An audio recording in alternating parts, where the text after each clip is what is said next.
mag-inang mangyan. Hay, grabe naman. Nagtampo na naman si Dorang Mangyan. Hay, naku anak, huwag ka namang magtampo dahil ang pinuntahan namin ay hindi ka talaga pwede doon. Ngayong araw kasi ang schedule namin mag-inang Mangyan naming mag-ina na magpasukat ng uniform. Sa punto nga ito ay inintroduce ko na kay ate itong famous na hagdan. Sabi ko, ate, dito ka tatambay pag wala kang baon.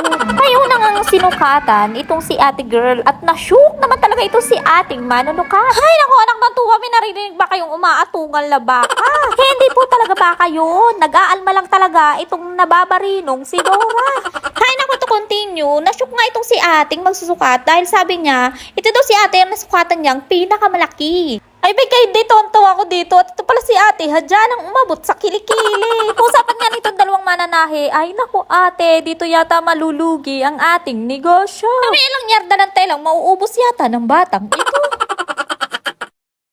Yung pagkatapos nga ni ate, it's my turn to shine. Sa puntong ito nga, ay medyo nabigla ako nung nagpatawag ng sukatan. Ay, bigyan naman ho, ay nagbabalak pala ako magpaliit ng aking bilbil at tiyan. Sabi ko man din ho dito sa aking mga kaklase, kayo baga ay nagbakasyon. Bakit ka ganyan ang inyong mga katawan? Parang kayo kulang na kulang sa nutrisyon.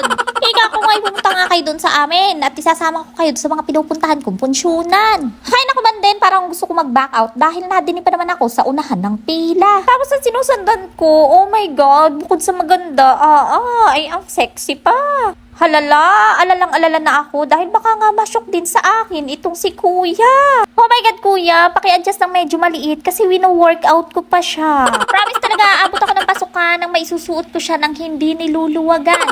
36, 24, 36. Yan daw ang sukat nung nauna sa akin kanina. Ika ko din kay kuya, ay magsukat ka na lamang at wag mo nang sabihin pa.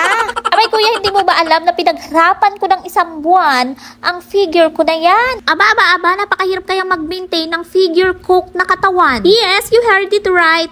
Figure coke. Coke in can. Sinasabi pagkasama ko ito si ate, naninilikado na naman ang aking kalpi. Diyos ko, puro ito na yata yung batang hindi nagsasawa sa tutubi. Bandid ko kanina, itinuro ko yung turo-turo dun sa may kanto. Sabay-sabi ko, ate, masarap din ang pagkain dito. Aba, bandid, sagot sa akin, sige mama, itatry ko sa susunod na linggo. Hay, naku, alam ko na sa susunod na graduation ko ng award ng batang ito. Eh ano pa ba? Ay, ang loyal customer nitong si Jollibee.